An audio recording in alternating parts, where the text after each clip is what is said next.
¿Ha dormido bien, mi señor? La tormenta aún no amaina. Quizá querrá tomar algo de desayuno antes de partir. Tome esto, le dará energía para cuando la tormenta cese. Mientras tanto, le contaré una más. ¿Sabes qué es lo peor que puede pasar cuando un objeto está demasiado bien custodiado? Que alguien descubra cómo romper la custodia. Y no hablo de alguien sabio, justo o piadoso. No, hablo del peor tipo de hombre, aquel que codicia la eternidad sin merecerla. Dicen que más allá de las nieblas del bosque sombrío, entre riscos que nadie ha cruzado jamás, existía un santuario construido por manos que ya no pertenecen a este mundo. Allí, sobre un pedestal de mármol blanco, rodeado por un círculo de runas eternas, reposaba un cáliz de oro forjado con el primer fuego de la creación. Los antiguos lo llamaban el cuenco del Isabar. Si vertías agua clara en él, el líquido se volvía luz líquida, y quien la bebiera rejuvenecía hasta el esplendor de su juventud. No por un año, no por una década, para siempre. Muchos lo intentaron, claro. Caballeros, reyes, mercenarios, elfos, enanos, hasta criaturas que ya no tienen nombre. Pero ninguno pudo burlar el hechizo de Umtelmar, un conjuro tan antiguo como el lenguaje de las piedras. Lo protegía de cualquier alma viviente que se acercase con ansias de poseerlo. O eso creíamos. Una mañana, el santuario amaneció vacío. Las runas apagadas, el pedestal roto y el cáliz robado. Nadie sabe cómo, ni quién lo hizo. Pero sí sabemos dónde acabó. En el Durain, al este de los Montes Rojos. Un reino oscuro, orgulloso, aferrado al hierro y la conquista. Su rey, Baucer, lo alzó como trofeo. No solo bebió de él, lo proclamó símbolo de su linaje divino. Rejuveneció ante su corte, ante sus súbditos. Incluso hizo beber del cáliz a su hija, la princesa Melira. Aún tenía 20 inviernos cuando la luz del cuenco la hizo más joven aún, más viva, como sacada de un sueño antiguo. El cáliz fue encerrado en la gran catedral de Lisat, entre muros de obsidiana, custodiado por un ejército de 10.000 hombres. Ningún extranjero entra, nadie sale, y así lo que fue un regalo sagrado. Ahora es el trono de un tirano sin tiempo y la fuente de su arrogancia inmortal. Relato, parte 2, la guerra por el cáliz. Lo peor de todo es que el robo del cáliz no pasó desapercibido. En cuanto el rey Baucer, el monarca del Durain, comenzó a burlarse del legítimo reino, su súbdito, el de los antiguos custodios del cáliz, el reino de Aberoth, un antiguo bastión de magia y sabiduría, no tardó en responder. El rey Berenat, el soberano de Aberoth, entró en cólera al escuchar los informes de sus espías. Y con razón, pues el cáliz no era solo una reliquia, no, era su símbolo de poder, el vínculo que unía a su reino con las tierras ancestrales. Berenat, en su furia, convocó a los grandes señores de Aberoth y les ordenó que movilizaran a todo su ejército. La guerra que se desató fue algo sin parangón. En Aberoth, la tierra de las altas torres, los magos se alistaron al lado de los guerreros, y las fuerzas de la naturaleza respondieron al llamado del rey. En el Durain, Baucer, confiado por la juventud que el cáliz le otorgaba, organizó sus huestes para hacer frente a la amenaza.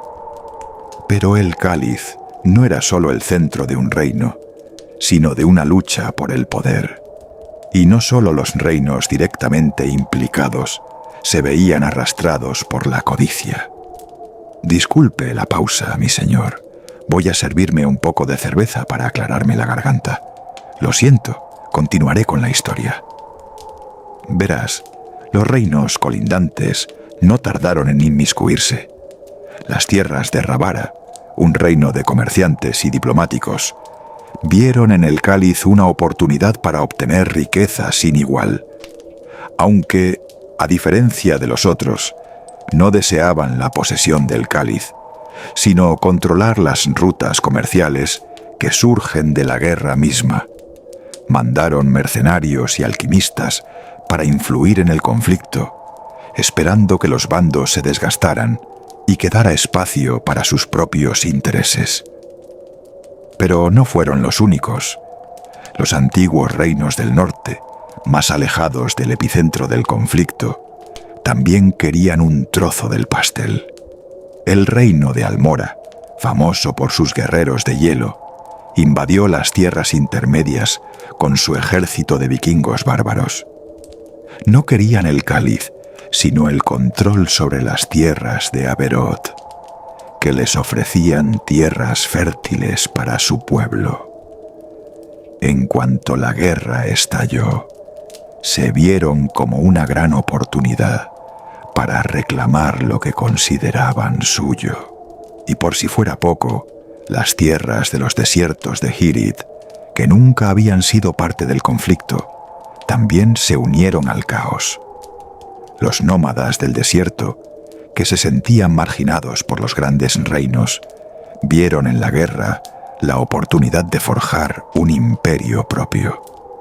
Aunque no creían en los poderes del cáliz, querían apoderarse de los territorios entre Aberoth y Eldurein, que antes habían estado restringidos a los comerciantes. Y con ellos llegaron los más oscuros de los mercenarios, los hombres sin honor ni ley, que vendieron su espada al mejor postor.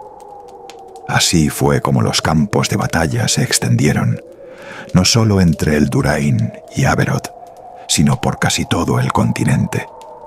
Los grandes reinos chocaron como titanes, pero otros, más pequeños, se aprovecharon del caos, saqueando ciudades, destruyendo aldeas y llevando la guerra a las casas de los inocentes. En total, fueron 5 años de guerra sin tregua, sin piedad. Un río de sangre que incluso los grandes bardos olvidaron sus versos, pues las canciones de la época eran demasiado dolorosas para ser cantadas. La guerra por el cáliz no fue un simple enfrentamiento entre dos reinos. Fue el principio de una era de devastación, donde los grandes nombres y linajes se extinguieron, y la lucha por el poder dejó cicatrices profundas en todos los reinos. Pero de esto aún hay mucho que contar. Las guerras empiezan con tambores y promesas de gloria, pero acaban con lamentos y tierra removida por las botas de los muertos. La guerra del cáliz duró más de lo que ningún sabio se atrevió a predecir. 14 años de sangre, traiciones y fuego. Al principio todo parecía un conflicto entre reyes, pero con el paso del tiempo, hasta los campesinos sabían blandir una lanza, y los niños aprendían a enterrar a sus padres antes de saber escribir su propio nombre. Pero en medio de aquella oscuridad, surgió una luz, un hombre, un guerrero que cambiaría el curso de la guerra durante un tiempo y haría temblar al mismísimo rey Baucer en su trono. Su nombre era Caeltarion, aunque en las canciones le llamaron de muchas formas: el coloso de Aberoth, el último león, el azote de Eldurein.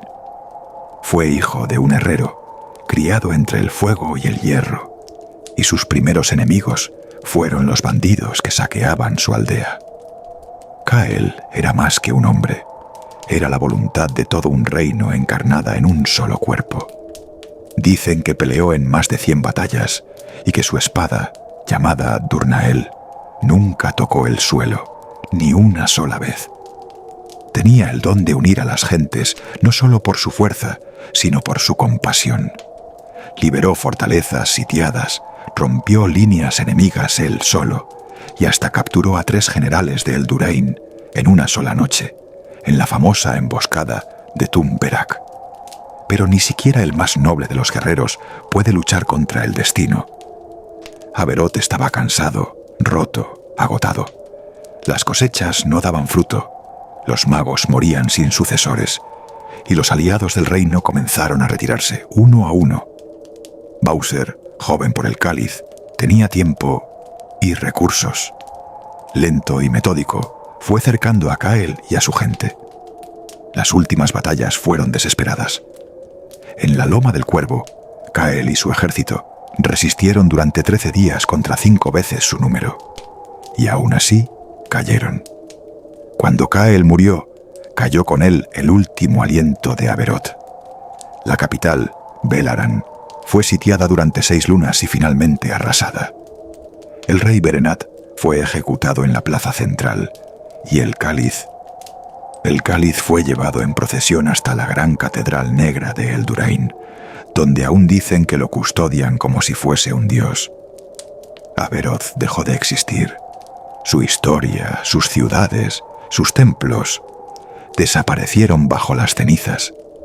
Solo algunos viejos como yo recordamos aún su nombre. Todo por un objeto que nadie sabe si realmente da juventud eterna o simplemente prolonga el sufrimiento de aquellos que lo poseen. Los imperios que nacen del robo y de la sangre.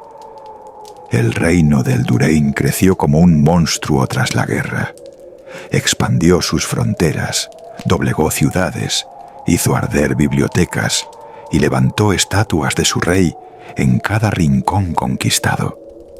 Pero el cáliz no estaba hecho para las manos de los egoístas.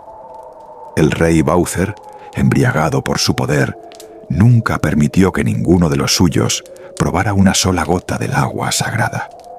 Ni sus hijos, ni su esposa, ni sus consejeros.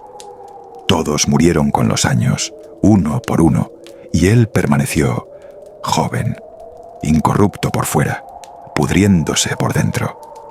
Se dice que el cáliz no otorga la vida, sino que la roba, que cuanto más tiempo bebes de él, más vas entregando tu alma. Y Baucer bebió tanto, durante tantos años, que su mente fue cediendo. Primero olvidó nombres, luego rostros, y más tarde empezó a hablar con sombras, a reír con voces que no estaban allí. Cuentan que, antes de volverse completamente loco, mandó a construir una cámara secreta en las entrañas del castillo. No una mazmorra, no, sino una tumba para vivos. Ordenó a sus arquitectos que la sellaran desde fuera, Zrenia, sin puertas, sin ventanas, solo piedra. Dijo que cuando notara que la oscuridad lo dominaba, entraría en ella, junto con el cáliz. Y así lo hizo. Un día desapareció. Nadie volvió a verlo. Las gentes del reino callaron. Algunos lo celebraron, otros lloraron. Pero nadie supo nunca dónde estaba. Dicen los pocos que aún se atreven a hablar del tema, que bajo los muros del castillo de Eldurain, el rey sigue ahí, sentado en su trono de piedra, abrazado al cáliz maldito, y que su juventud aún le mantiene con vida entre la locura y la muerte, escuchando, esperando, atrapado para siempre. Algunos afirman que, si te acercas a los cimientos de la fortaleza en noches sin luna, puedes oír un susurro, como un lamento lejano, como un eco que dice: no bebáis, no abráis, no entréis.